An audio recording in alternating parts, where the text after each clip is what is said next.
everybody, Jason Burmis here, and we've got a banger of a live stream for you. That is for sure. He joined me over at News for a Change earlier this week during Bilderberg 2019 for only 10 minutes, and I was like, well, that is just not enough. Now, we get to look back on the event. We get to check out some of the policies. Big Kushner news out there actually trending already right after that conference. I'm sure it's a coincidence, just a coincidence. We're going to talk about that. We're going to talk about Tulsi 2020. We're going to talk about this country. We're going to talk about foreign policy and more with the most famous Trump impersonator in the whole wide world and a damn good comedian in his own right. How the hell are you, Mr. Jackman? Wow, Burmis, that was a beautiful introduction. That was one of the greatest introductions in history of introductions. Quite frankly, no one could have done better than you. But I got to tell you, I'm doing great, Jason. You know, it's been going really well. We're up here in New Hampshire, and the 2020 primary is in full gear. And I think I was doing the math. Out of the 24 Democrats in the clown car, I've met 10 or 11 of them.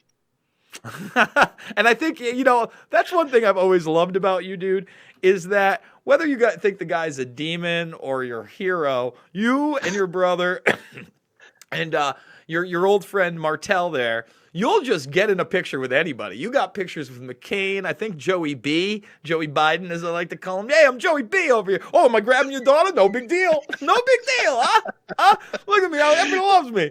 But name some of the other people you've just pretty much run up on and taken selfies with. Yeah, absolutely. Before I do that, I got to give you my working Biden impression. What's your name, Susie? Susie, come here. Is that Head and Shoulders or Pantene Pro V? How old are you, 11? No serious boyfriends till you're 30. But, oh yeah, okay, so I met John McCain a bunch of times because he ran in 2008 and was up here a lot. I met Biden in Iowa and New Hampshire. A funny Biden story, I actually shared a bathroom with Biden up here in Keene, New Hampshire when he was running in 08 in the fall of 2006. I went into the bathroom before the event and it was empty and there was one urinal next to me. Who walks in? Senator Joe Biden. And at the time, people don't understand. I mean, Biden wasn't a huge player. People that were following geopolitics like me and yourself, we knew who he was. But when I put him in Fabled Enemies in 2008, and at the time, I was working on that from 2006, 2007 on. A lot of We Are Change footage, Luke footage twice. He ends up becoming the vice president, which kind of shocks people because this is a long-time presidential hopeful. He had run in 2004 as well and just kind of been brushed aside with the rest of the guys. Was it 2004? Yeah, he ran in 2000. I think Biden 04 and 08. He ran for the first time in 1988, and then he ran in 08. You sure no 2004? No, 04 was Kerry, Edwards, Lieberman, Kucinich, Mosley Braun. Yeah, Biden wasn't part of that freak circus. Okay. So he ran twice before in 88 and 08 and then running again this time. And Trump likes to tell people, Barack Obama, could not believe it, pulled Joe Biden out of the garbage and made him vice president, if you can believe that. Okay, he pulled him out of the garbage. Unbelievable. But Jason, we were well aware of Joe Biden. And I remember one of the debates you guys were up here in New Hampshire for during the 08 cycle, the summer of 07. My brother had looked into the fact that Joe Biden had met with the ISI chief, I believe Mahmoud Ahmed. Mm-hmm. Yeah. Was it the morning of 9/11 or just before 9/11? So honestly, what happened with him now on the morning of 9/11, General Mahmoud Ahmed, who wired $100,000 to Atta in the days and weeks, possibly, somebody tried to say September 10th. We're not sure if that's the date, but within the week of the attacks, through who was his name? Omar Saeed Sheikh, who ended up being like this double or triple agent. He was involved in the Daniel Pearl murder. And Daniel Pearl was over in Israel, looking into Al-Qaeda and, where they came from, their funding and all this stuff. He ends up being beheaded on video. That guy ends up being executed for being involved in that murder. And General Mahmoud Ahmed, who's the head of the Pakistani ISI, which is basically the CIA over there. And by the way, kind of erected by the Anglo-American establishment after the battles in Russia with the Mujahideen. You saw a very big revamping of it. They kind of become all together in one unit. That's when bin Laden's working for us. That's when the ISI and Pakistani forces are helping us in this battle. Well, they're wiring money to Atta just prior to the attacks. And then we find out through this 9/11 leak, the Dark Overlord leak, that there's also allegations that he was meeting, I believe, with Khalid al-Mihdhar in a hotel in D.C. sometime just before the attack as well. So on the morning of 9/11, he's meeting with the two people that will head the initial congressional investigation into 9/11, Porter Goss and James Baker, okay? Which is incredible, right? Porter Goss also ends up becoming the head of the CIA sometime after. Now, Biden, first of all, before Senate, starts threatening Pakistan. By the way, I have a full video on this. I'd encourage people to go check it out, but I have a full video on this over at youtube.com/InfoWarrior. I got my old URL back, and I show you not only him in the Senate, which made it made Fabled Enemies, but I also show you him on television 2 or 3 days after 9/11 talking about his meeting with him, bragging about it, saying things went well, saying he was either the first or the second most powerful person in all of Pakistan, and basically he was coming on board on the war on terror because this was time to choose sides. Right. Well, I mean, we can thank Charlie Wilson in Operation, I think it was called Cyclone, and Brzezinski creating the Mujahideen and Freedom Fighter Network in Afghanistan to dispel the Soviet Union and repeal communism. So out of the ashes of that, we have, Al-Qaeda and the Bin Laden network, and obviously what you're talking about with ISI. We know that Charlie Wilson and all them, they work with Pakistan as well when they were in that region. Yeah, that is the exact network that I am referring to. And, to have him now not only running for president, but being the front runner after being our vice president for 8 years in a pack of, I believe, 25 right now. Is it 25 or is it 26? I think it's last check, 25. 25 people. I mean, talk about rolling the dice. People really don't remember, because it's a long time ago. But in 2004, John Kerry was not even close to the front runner at this point. In fact, he was barely talked about. The guy everybody was talking about before that first big primary, it was, Howard Dean. And Howard Dean was the one that was kind of being promoted as the establishment, as the next president, but he questioned Bush on 9/11. It was actually making some mainstream media. They were showing this of him saying, well, what did he know? And when did he know it? And all of a sudden, when he loses the primary, people got to watch video of how many people were showing up to John Kerry rallies before this. You think Biden's draw or Obama's draw is sad right now? They're focusing right in. You know what I mean? There's I was there, dude, when John Kerry was in the basement in early 2003 of the primaries here in New Hampshire. He was at 1% of the polls, and he was getting out 10, 15, 20 people to his events. I was in high school at the time, and that's kind of really the time I really started getting into the primary and presidential politics, when I realized all of these guys are going to be right in my backyard. And I could go after school and see them. I could skip school and go and see them and then write a paper about it. And I remember going to John Kerry events and, my teacher saying, yeah, John Kerry, he's a powerful guy in the Senate. He's been in the Senate for a while. He's going to be one of the big names running for president. And then you go to these events and there's hardly anyone there. And really the grassroots, as you said, and the people were really excited about Howard Dean. And then obviously we saw how his campaign got derailed for having too much enthusiasm out in Iowa. He's like, if you were to tell me a year ago we were going to play second place in the Iowa caucus, I would have said you were crazy. Because not only are we going to Iowa, we're going to go to Wisconsin, and we're going to go to Nevada, and we're going to go to Mars, and we're going to go to North Dakota, South Dakota, all the way to the White House. And they played that clip ad nauseum, and literally within the next 2 weeks, he was pretty much out of the cycle, and they had spun it that John Kerry, the Skull and Bonesman, the Yalesman, I believe eighth cousin of George Bush, somewhere in there they're related, distant cousin, let's call him, distant cousin of George Bush, is a guy that runs against him, possibly wins the election. and Mm. then refuses to actually look and see if he did. Do you remember that? All that's something else in history nobody really realizes. Well, '04, Ohio is where the skullduggery was instead of Florida. Florida was 2000, and then 2004 was Ohio with Ken Blackwell, who was I believe he was the Attorney General of Ohio and also Bush's state campaign chairman. So a little bit of conflict of interest there. And the Green Party candidate um, put up a rejection or put up a stink about the returns and the irregularities with voting machines and voter suppression in Ohio. And of course, John Kerry rolled right over and just went along with it, didn't do anything about it because he didn't want to repeat 2000 and make the Democrats look like they were full of sour grapes and always contesting every election, even though they had grounds to do it. So that's what I remember about '04. And now, since we're talking about John Kerry, I'd like to get your take on this whole Iranian situation with John Kerry. John Kerry obviously helped broker the deal that I thought was one of the few things the Obama administration, which was a good thing. Guys, you may hate me for it, but anything that brings us closer to peace, I'm for. I'm for. Yeah. I mean, you could say what you want, but that made our world a little bit less dangerous. Own up to it. Now, on the flip side of that, right now, Trump is openly saying he may charge him with treason. So, and he's going over there. And again, I don't trust John Kerry. I don't know what deals are being made.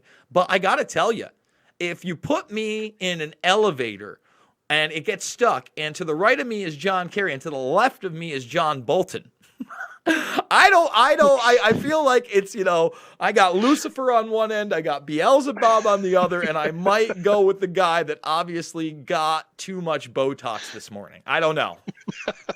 That's great. Well, it's funny because we hear people in the MAGA world and Trump included evoking the Logan Act, the obscure Logan Act that, of course, we'll remember Alex Jones talking about 100 years ago. They violated the Logan Act going to the Bilderberg group. These are sitting members of Congress and parliamentarians meeting with each other in secret, violating the Logan Act. And then you hear people in the Trump universe talking about it in reference to John Kerry.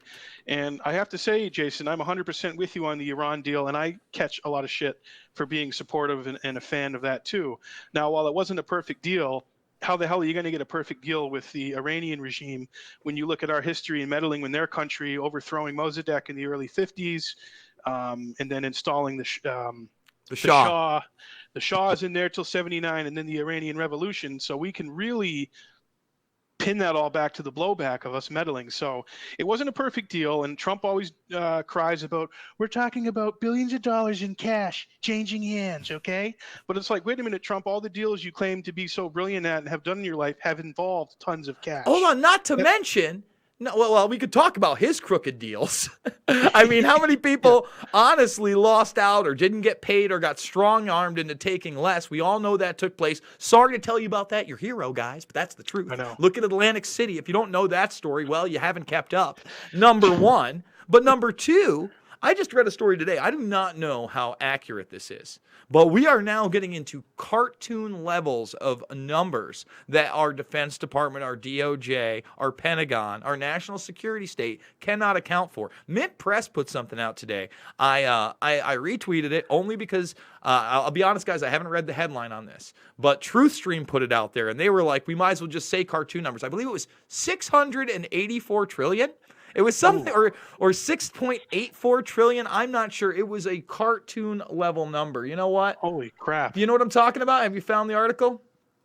Yeah, well, you know who I look at a lot, and we can get right back to what you said. I look at a guy named David DeGraw. He's been on RT a bunch of times, and I'm sure Mint Press has quoted him. And this guy essentially on his own has been auditing the Pentagon for years and doing research into it, looking into it, seeing where the money's going. And his latest figure talks about 21 trillion in U.S. tax dollars missing from the Pentagon budget. Well, they're saying 6.5. We all know that the bailout that was paid back in dividends or whatever was in the trillions. I think the last time it was reported, honestly, it was something like 24 trillion. I know they've told us that all got paid back, but we should trust them with their dealings with the banks in a system of zeros and ones, obviously. Obviously, they have our best interests at heart. Absolutely, of course. Yeah, no, they would never be derelict in their, responsibility of our tax dollars, Jason. They would never do anything improper or misdirect funds at all. I mean, we remember Cynthia McKinney talking about this when she was in Congress, when she grilled Rumsfeld about the contracts for that defense company over in Eastern Europe, DynCorp, that was involved in human trafficking and smuggling children all over Eastern European countries with NATO allies. That's, just the tip of the iceberg kind of stuff. But it's an absolute black hole, man. The Pentagon is a complete, vapid black hole. And if you went down a rabbit hole and spent some time looking into the trillions, it would be absolutely astonishing. And your normal person who just is caught up with sports and reality TV and all the BS stuff, divide and conquer tactics, et cetera, media and government shoots at everybody, is their head would explode. It would explode if they thought too deeply about this, Jason, and that's what they're counting on. They're counting on we, the people, to not be too concerned about the missing trillions, because we should just trust our defense establishment because they have our best interests in mind.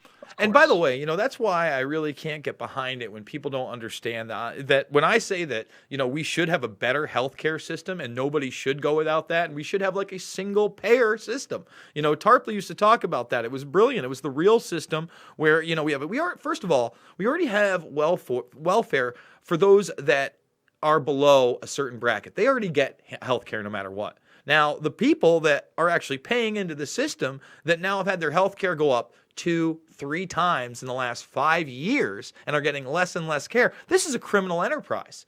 That's what government should do, is come in and step in and say, you know what, you can't patent these drugs anymore. This is insane.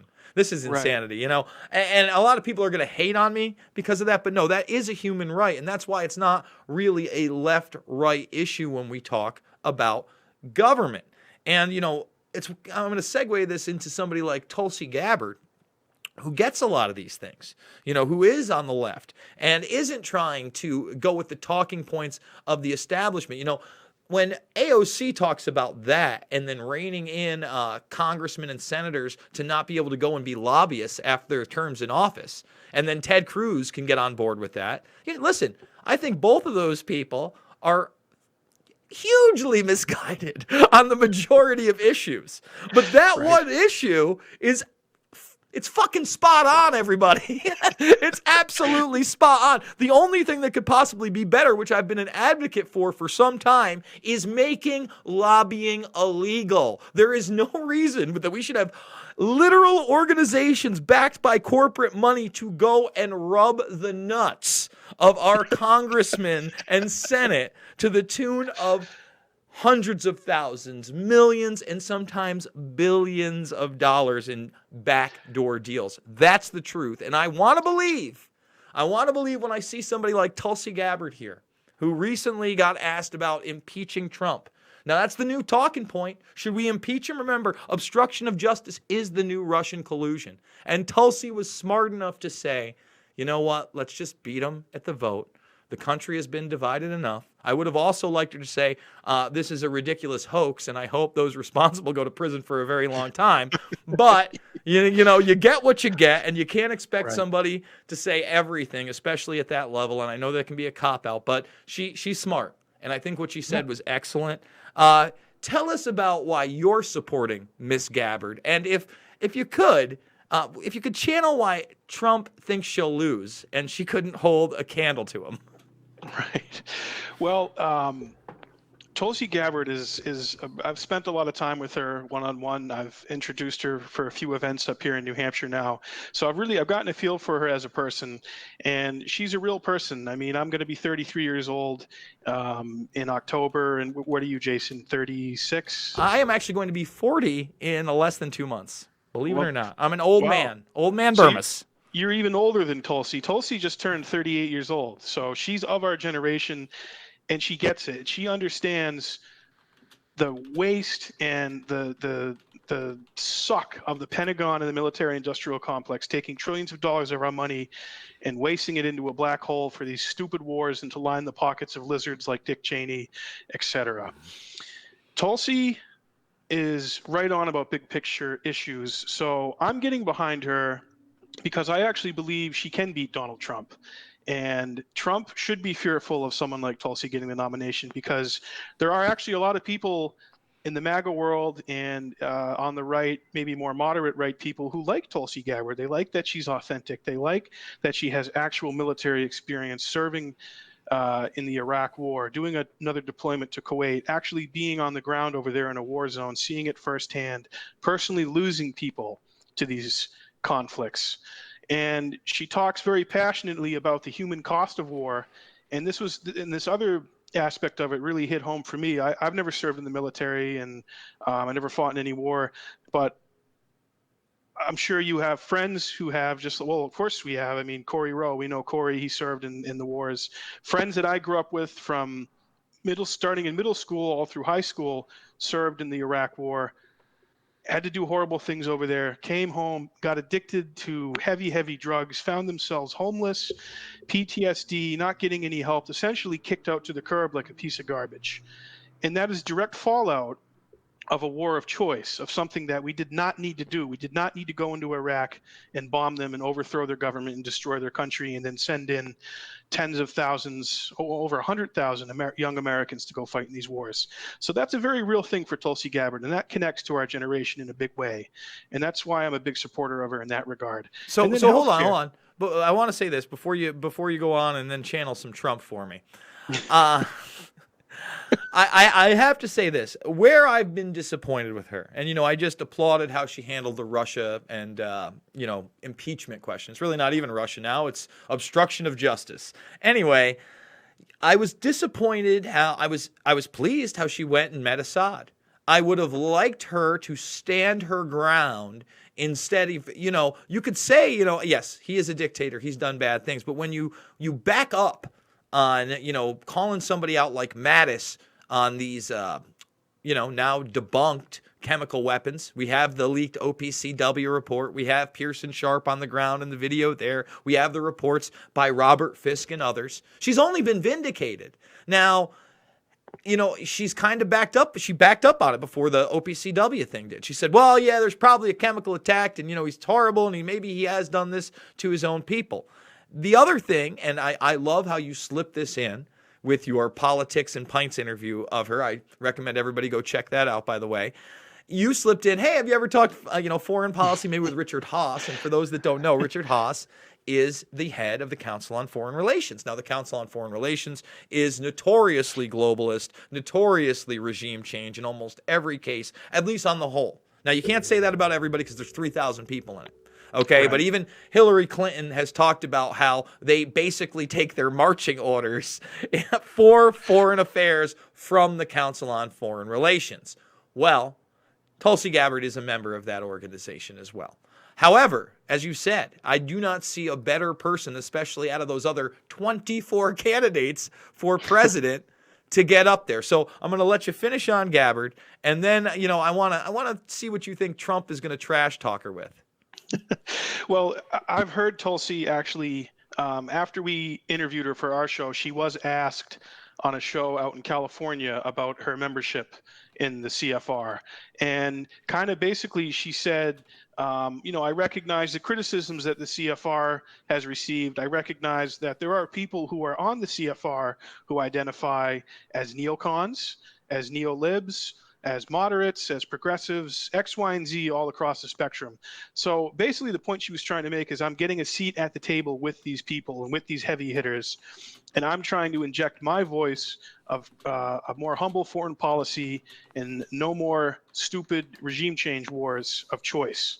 So that's kind of what she said. I mean, obviously, maybe that's a little political answer, but I guess her overriding point was I have a seat at the table here, and what you're hearing me say publicly is what I'm also saying to people in the CFR. So I think she's telling the truth. I mean, I'm not really a naive guy. I've been in this nasty political business for 15 years. I know how it works.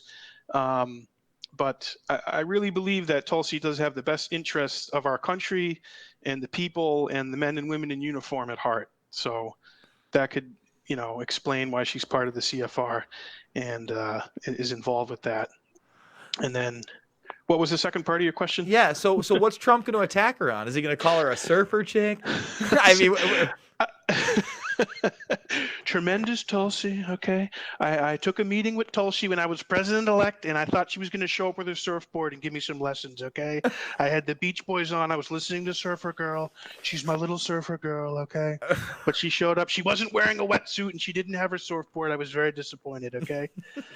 I think it's going to be hard for him because she is a veteran, you know. I think he may. I mean, what's he going to do? Is he going to play she's soft on terror angle when he ran as a guy that promised us that we were getting out of Afghanistan, we were getting out of Iraq. You know, Syria was a stupid war. We need to get out of there. Right. And he can't seem to fight this quote unquote deep state and military industrial complex effectively enough to get us out. And you know, call me naive, but maybe there's a problem with having Pompeo and Bolton and Mattis, thank God he left, well, three of the biggest war hawks ever in your administration. Yeah, no, those guys are the swamp. I mean, Tulsi can really hammer Trump on Saudi Arabia because we remember this is when I cheered for Trump during the primary in South Carolina during that debate with Jeb, and he friggin' called the Bushes right out to their faces because Poppy Bush was in the audience, W. Bush was in the audience, and he said, look, Jeb, last time I checked, the towers came down in your brother's watch, okay? That's not safe. Iraq was a big disaster. It was a horrible war. They knew there were no weapons, and they lied, okay? And then he mentioned this little caveat that we're going to find that Saudi Arabia was more involved with 9/11 than people even realize, okay? So Trump said those things, and I'm sure you heard that loud and clear. I heard that loud and clear as like, holy shit, is there going to be some accountability for your Omar Bayomis of the world, for your elements of the Saudi royal family who were involved in financing 9/11? Is Trump going to go? That to me, that would have been like full sea change in our foreign policy. Trump's going to go after Saudi Arabia. He's gonna help America move away from dependency on them. What does he do when he's elected, Vermis? He goes in there, oversees the largest arms deal in history with Saudi Arabia. And recently made an executive order. First of all, he vetoed the bill where we would stop aiding Saudi Arabia by, you know, giving them the drones, the bombs, and the locations of places to bomb in Yemen, where we have the biggest humanitarian crisis, children starving. No big deal. We don't want to talk about that. He vetoed that bill. And then he signed an executive order recently to sell them a 22 different arms sales worth $8 billion. He's doing such a great job against Saudi Arabia. And by the way, I want to point out earlier, I talked about Biden and his connection to the ISI. Well, that's that video right there, the Dark Overlord. He has helped cover up this for far too long. And if you want to see Trump say those things while talking about the military-industrial complex and basically telling us all, hey, I can't really do anything. And by the way, lost some subscribers with that one. It's this video right here. Trump tells so much truth. Here, it's hard to believe he's lying. He's the most honest liar we've ever had, Jason. Yeah, no, he told such a huge lie. And that's the truth, because he sits there, he talks about the military-industrial complex, he talks about how they threw a fit when he wanted to get out of Syria, and then he makes the statement that that not only is Afghanistan where the hijackers trained, okay, but it's the Harvard University of Terrorism, and then I show that clip. Yeah, I show that clip where he's outing Saudi Arabia pre the election. So it's insanity. And the thing is, you have to hold everybody accountable, especially in politics and big business. Yeah, the period. No matter what they are, you have to. You can't. We're not playing team baseball here, guys. We're playing the actual game of life. This isn't fucking Parker Brothers. All right, this is the real deal. And this is Trump the game, okay? Trump the game. It's not about winning or losing. It's about winning, okay?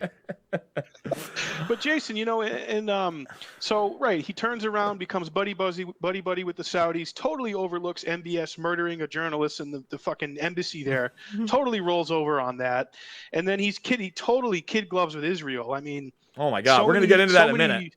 Yeah, so many big Zionist people and Israeli people are just loving what Trump's doing with that. I mean, he's lauding Netanyahu, doing whatever Netanyahu wants. Trump does it. So. Netanyahu has talked about how it is the closest relationship and best relationship he's had with the president ever. And remember, this guy who's been in the political game for 20 plus, almost 30 years on the largest stages, not small stages, the largest stages out there. And he used to spend the night when he'd come to the country with a little guy named Kush Kush. So Kush Yeah. Kush over here, he is the president's son-in-law. First time Bilderberger this year. Very odd. Mike Pompeo makes an appearance, okay? Gets on the Bilder boat. Never had one of those before. Goes to a castle, literally like super villain style. You know, I like talking about these things as policy meetings, but when you're getting on to a boat with 140 of the other most powerful people on the planet, and you're boating to a castle where like the one of the highest lords of the military industrial complex is literally giving you a lecture on how basically we're going into Iran. You know it, that's what it happened. I'm sorry. Yeah, call me a kook. And I guess that's speculation because we don't know exactly what went on there. But Kushner comes out of it and starts saying wild things like this. Palestinians are not yet capable of governing themselves. And headlines now around the world, opinion, Jared Kushner just killed the Palestinian peace camp. Remember, he was on a peace envoy, according to the press, on Thursday, just before Bilderberg, and somehow he does this interview, okay? He does this interview, Mr. Jackman, and what happens? First of all, he says some wild things in this interview. You know, the president shouldn't trust me at one point. Maybe the president shouldn't trust me. Like what? No, he shouldn't trust you, Jared. Oh, my God. But again, has huge relations with not only Israel, but the Golan Heights region, which Trump just declared was Israel's. No other nation has ever done that, ever. We'll give it to them. They can have it, Jason. Look, they can have it. It's the game of Monopoly. Netanyahu wins. Well, the Kushner family, Charles Kushner and his father, I mean, they've been in deep with supporting settlements in Israel over there, you know, bulldozing Palestinians' homes, terrorizing them, killing them, and then just letting, you know, whoever they want to move into their homes, no problem at all. So the Kushners are rabid ultra-nationalists when it comes to Israel, ultra-Zionists. And I mean, Kushner's background, he's part of the Chabad, Lubavitch, end times prophecy stuff, you know, the rebuilding of the temple and, you know, we need a savior to come and save us. And Pompeo also said that Trump may have been sent from God recently. Like, well, I'm not even kidding. No, I know these people believe this crazy Ted Hagee end times Zionist prophecy shit. I mean, you see these evangelical Christians who Trump has in his pocket, lock, stock, and barrel here in America, and then this is one of the reasons these people support Trump. They don't support him because he's a virtuous person or because he aligns with their beliefs and their ideals. A lot of it has to do with this biblical end times prophecy bullshit that they all actually believe in and buy into. Well, here's my thing. I look at that, and I grew up Christian. And, you know, a lot of the things that used to be said when I was like 9, 10, 11 years old going to church, you know, they would talk about the New World Order. I thought it was kooky stuff. They would talk about, you know, the mark of the beast, the microchip, all that stuff. And I remember reading Revelations as a kid. And, you know, there is that passage about the mark and the mark of men. And then there's a passage afterwards that says, you know, there will be people that say they're of me, but they're the exact opposite, right? So you look at that, and then you look at how a lot of not only high-level people aren't that, but then they're into weird occultic stuff. You know, outside of all this, I guess you could say, you know, the Jewish people, they don't believe that Jesus was the Messiah. They're waiting for their Messiah. And then you have these Christian Zionists that believe, I guess, in the New Testament, and then that Messiah, after, you know, the Dome of the Rock is retaken and Solomon's temple is rebuilt. He rules the world for a while, but then he ends up being the Antichrist. So it's nutty to me that they work so hand in hand. And then you seem to have this other sect of elitists that, you know, kind of go around with, you know, the Crowleys of their day, or they go around now with the Marina Abramoviches of their day, and they intermingle with these groups of celebrities and celebrity artists, and they're into the occult, and they're into, you know, odd Crowley-esque stuff. So to me, it's very hard to see, you know, where this is all going. And then you can go to the Vatican and the power there, you know, and how are these people get power? Yeah, and how are they, you know, do the top level guys really believe in, you know, Jesus Christmas and all this other stuff, or do they believe in the prophecy at all? I think there's a lot of people that have just kind of gone along with whatever to gain power, but then I think you have your true believers as well. But anyway, you slice it, it's very, very dangerous and very, very odd. And it's an aspect, I think, that makes most people uncomfortable. Of course. I mean, it's a very, it's not an easy thing to talk about, but The proof's in the pudding, man. I mean, I really think this Israel-Palestine deal, if you want to call it a deal, it's just going to amount to a greater land grab by Israel, by the far right, by your Likudniks, by your Uber Zionists, your Kushners. I mean, that's to me, that's what the whole thing is going to amount to. They want to weaken and fracture the Palestinians even more than they already are. We know that they're fractured and that their leadership is split up. They want to just continue to weaken and erode this Palestinian identity and self-determination and right of return, that it will just get to the point where there really will be no more Palestine physically, spiritually. I mean, whatever you want to call it. So to me, that's what I'm seeing happening with this. I don't see an honest broker in the Kushners, in Trump, and in the United States.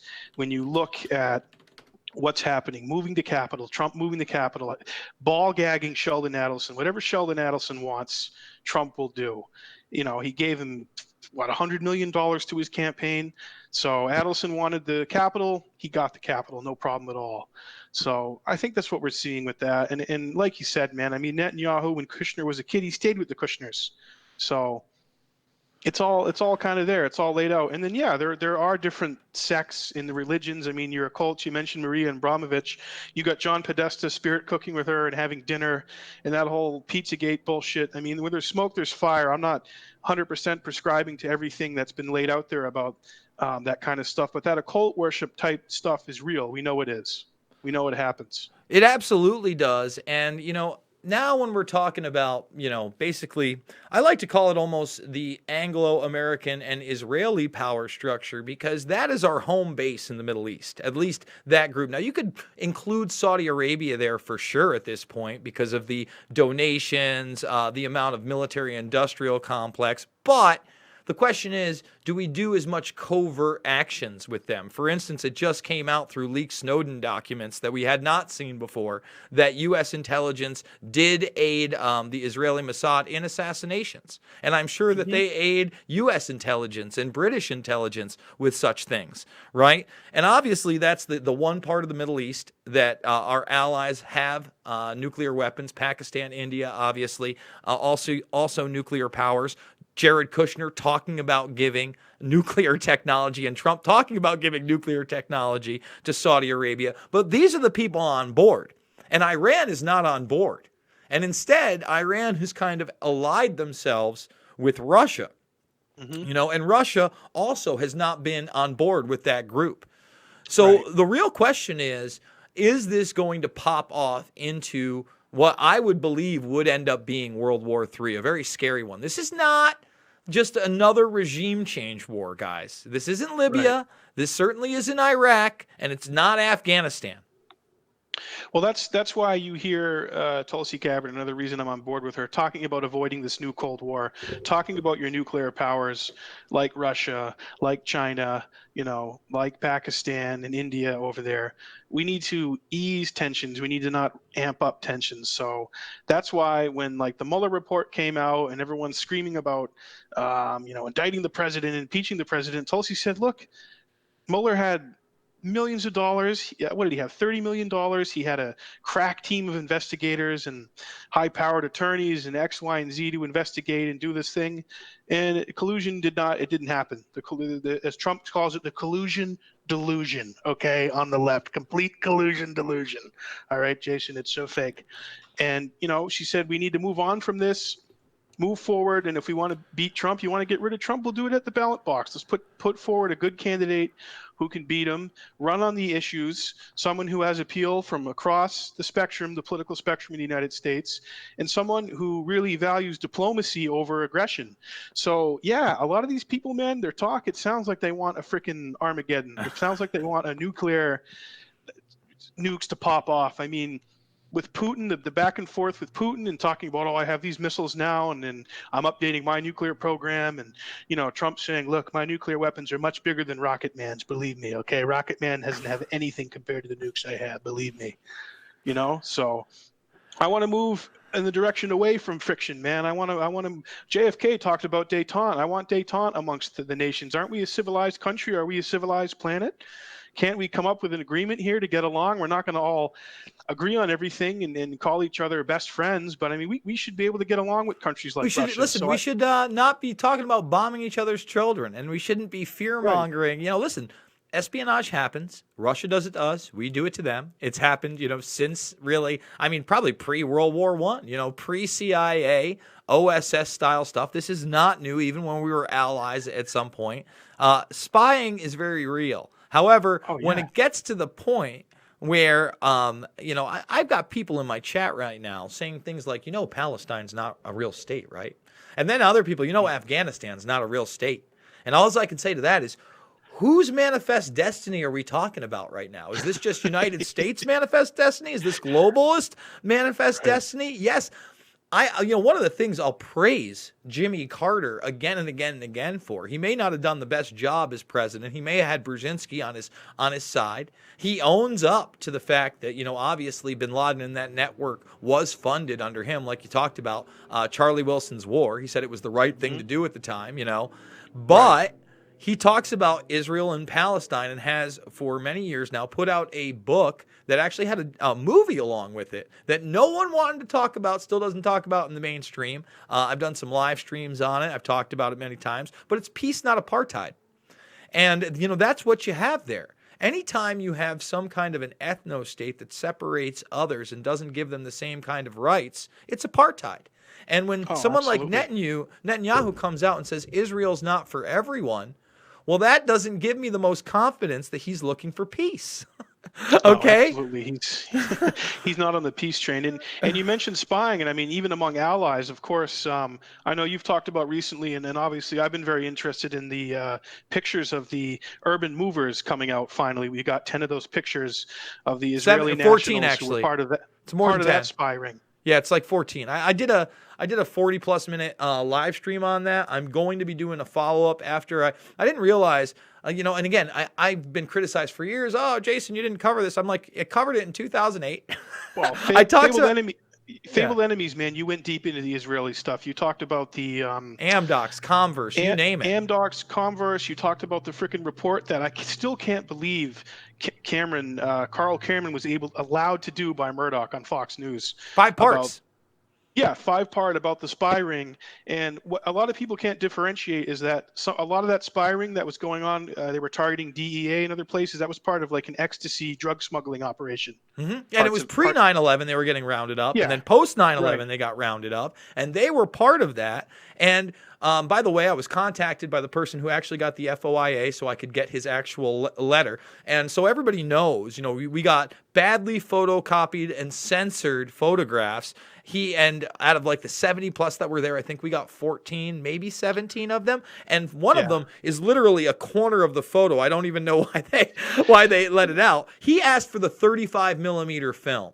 Now, apparently, the Justice Department destroyed that in 2015. If you believe that, folks, you would literally have to be retarded. I know I'm not supposed to say that word, but guess what? If you believe that, you're an idiot. No matter what, somewhere that is preserved. Okay. You're full retard. No, the pictures the pictures are somewhere. And I mean, so what's your main takeaway from that, Jason? I mean, that pretty much proves these guys had prior knowledge. Well, that you know what? Happen. In that video, I also talk about gelatin, the art. Now, we talked about the art students in 2008. Later on, Gelatin, which is this supposed art group that was in the World Trade Center. Well, guess what? They actually successfully took out one of the window panes live on video. And the guy that filmed it from a helicopter, his name is Josh Harris. Josh Harris was an internet pioneer back in the mid-90s, got a bunch of money during the internet bubble, was trying to do things like YouTube and others prior to even 2000. It fell on its face, but he was a really interesting guy. And what I found most interesting about his connection to this is he was running an underground city. It's called We Live in Public Now is the documentary about this. And in the underground city were all these people that were willing to be filmed 24/7. Now, on New Year's Eve, they got busted up because they had a full automatic gun range in there. They were shooting off weapons. People thought that they were some kind of cult. The police come in. But one of the people in there was Nico Hopt. Yep. And Yep. Nico Haupt is part of these psychological experiments they're doing in there with ex-CIA interrogators. And one of the few things they show is him being told to strip his underwear off and just listen to commands. And he does. And remember, this is the guy that initially comes up with the no plane theory. Now, Right. Harris, years later, tapes this art project pre 9/11 of them doing this. And now in this article I went over, I think it's from like 2014, 2015, he says he's being followed by the FBI because of his relationship with them and these Israelis on 9/11. So the question is, what were these guys doing, right? Well, through Amdocs and Converse and the idea that some of these guys were connected after the fact through those FBI documents, obviously they had people compromised. What were they doing with that information? I don't know. You know, that ring had basically gotten places from the Secret Service, the DOJ, the Pentagon. I mean, you listing off, right? Now, on the flip of that, with those guys and even the security that was running it there, it's hard for me to believe that at least some elements of the CIA, especially in World Trade Center 7, aren't fully aware, at least parts of this operation. Maybe urban moving systems prior, right? Amdocs and Converse, obviously, because if the FBI is investigating it prior to 9/11, I find it hard to believe the CIA doesn't know about it, right? The question is who's compromised and why. So I think that probably a lot of these guys were handlers and surveillors of the hijackers.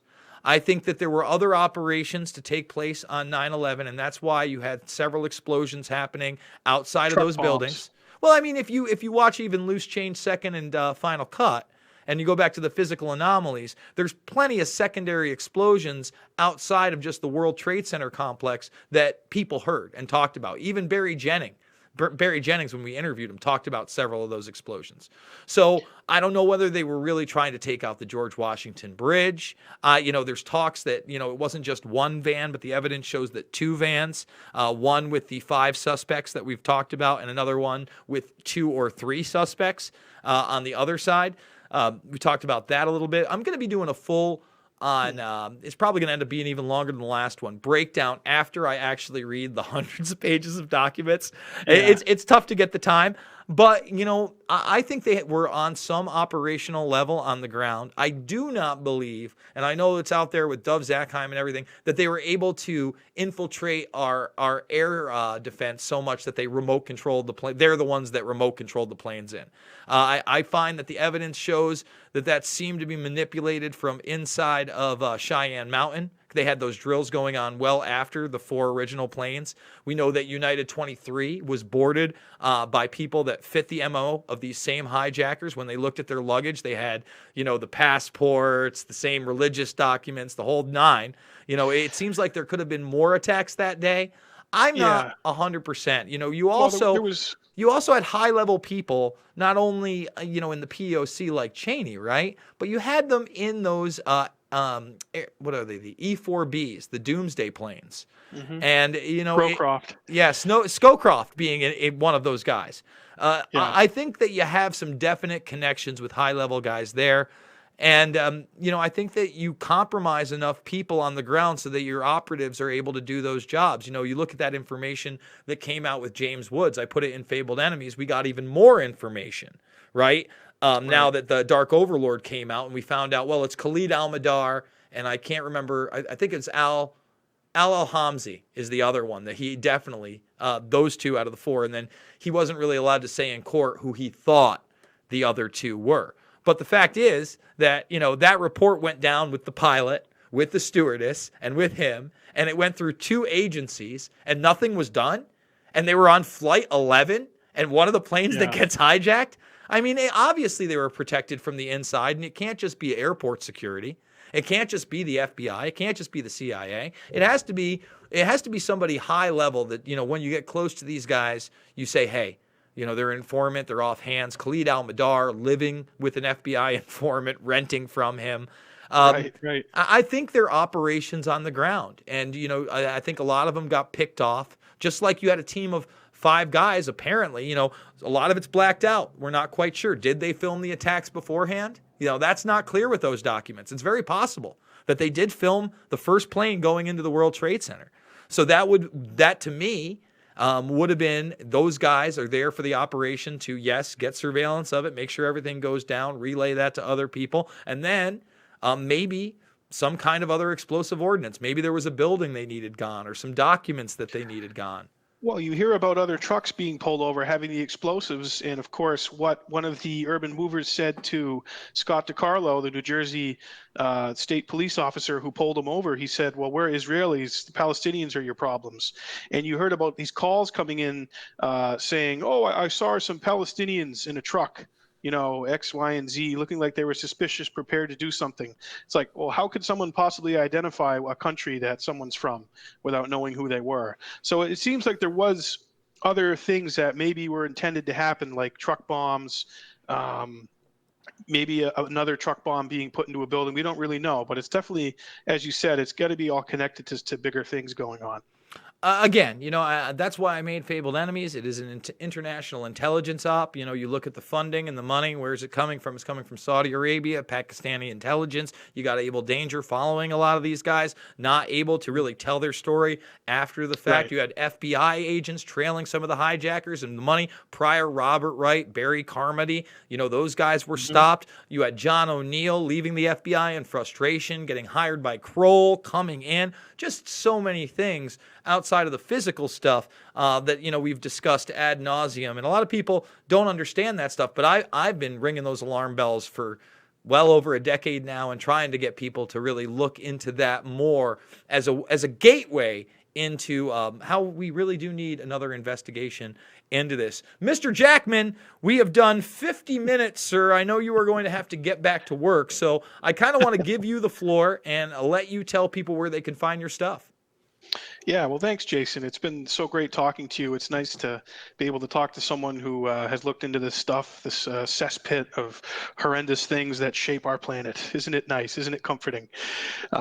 So yeah, Mike and I, my twin brother, we have a great YouTube channel called Jackman Radio that we're building up and working on getting subscribers. So if you like what Jason and I have been talking about today, if you want to see more presidential candidates being asked questions that the mainstream media won't ask them, please consider becoming a subscriber to Jackman Radio on YouTube. Just click subscribe. And then also we have a Patreon going where we're just asking people for whatever X amount of dollars they could give every month to help us keep building up our channel. And we're able to pay a professional videographer to shoot these interviews. So that's why when you see our interviews, Jason, they're really, really high quality. They're well lit. The sound is perfect. The imaging is crystal clear. That's because, they cost a pretty penny to put together, because we want to present a really high quality product that is well researched for people to check out and consider as part of really important independent media that's not reliant on corporate dollars or advertisers where they might say, oh, don't ask him this, don't talk about that. And then on Twitter, my Twitter page is Jackman Radio. And we're on Facebook as Jackman Radio. And then I'm on Instagram as Senator Jackman _. And also we have an Instagram page for Jackman Radio, just call Jackman Radio. And if you want to check out more of my Trump impression, if you want to book me for something, if you want to have me come to an event, whether it's a wedding, funeral, quince, bar mitzvah, bat mitzvah, I'll do quinces, but they got to be legal, Jason, legal quinces, okay? Oh, there's a lot of quinceañeras out there that are illegal. I didn't know about this aftermarket. Oh my goodness, jeez. I know there's a Sweet 16. I'm going to do one for El Chapo's niece, okay? We had to check if it was legal or not. We weren't sure, Jason.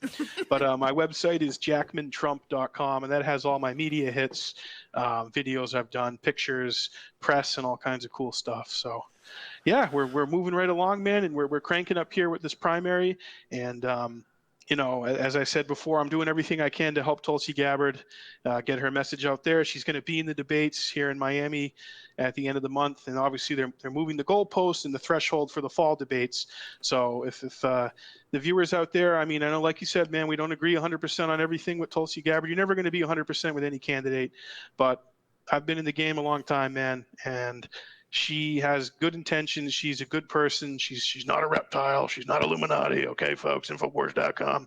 She's a real person, and I advise checking her out and considering contributing to her at Tulsi2020.com. And you notice that organization that, should be covering her for all the reasons we talked about. I don't think I've seen one story. At least, not one story trying to promote her anyway. What, from Infowars? Yeah. No, they InfoWars is Adam Green has totally exposed them for what they are. I mean, we know what their game is. They don't have the best interests of the planet. They have an agenda. I mean, we all have everyone has an agenda, right? I mean, my agenda is to put out stuff and have people look at it. My agenda is to entertain people. InfoWars has an agenda, but yeah, I don't know why they haven't promoted her. I mean, Ron Paul has said really nice things about Tulsi, has said, if you're looking for your peace candidate, look no further than Tulsi Gabbard. And that's what I'm telling people. I mean, I'm a big picture guy, and these trillions that we waste on these stupid wars and the frickin' suck at the Pentagon, we could spend that money. We could have health care for everybody. We could repair our infrastructure. We wouldn't have abominations like Flint water crisis in Michigan if we didn't waste all this money. Still going on. Still going Oh, on. yeah. Yeah. Of And course, you know what? of I watched that Fahrenheit 11/9. And, Yeah. you know, it's crazy to me because I'm watching and I'm like, oh, wow, he's kind of telling the truth about Obama. And then he just shifts it to all of Trump's fault, like he masterminded it behind the scenes. And then there's echoes, you know, about 10 years too late, by the way, Michael, of talking about how, you know, the Reichstag fire and the takeover and, you know, the government coming in. And I'm like, well, where was this when Bush was president? Why are we talking about this with Donald Trump?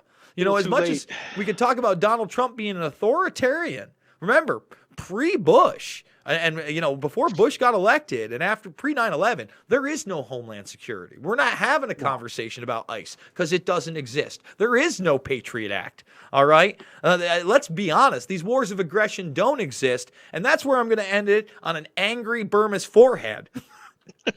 that we need to get back to that level. And we need to also get back to the level of this not being about right, left, conservative, liberal. You know, I don't want any inside baseball here, but, you know, Rob Dew attacked me yesterday. I really like Rob, but I would have expected a better insult. You know, he called me a cuck, and I'm like, I mean, dude, it's like, are you out of your mind? First of all, I'm not married. All right. Second of all, I've never fantasized about another, you know, large African-American man pounding out my girlfriend in front of me. Oh my God. Which that's a short hammer on for right-wingers. I'm like, you couldn't get any more ridiculous. I don't like libtard. I don't like any of that nonsense. It's all ridiculous. And then he attacked me for making pizzas, told me there was pizza to be made. Pizza's delicious. And I've done a lot of things since I've left InfoWars, guys. You know, I've been a pizza guy. I've worked at a tech company that it was absolutely soul-crushing to sit there every day in this office. I must tell you, I've headed up the biggest Little League camp in the world, Cooperstown Dreams Park's video department. You know, I've done a ton of stuff. I've never been fired from anything in my life. I quit everything I do. Why? Because I want to do what's in my heart. And telling the truth is in my heart. And I'm not going to spin you guys fucking bullshit so I can sell you a lie or some products.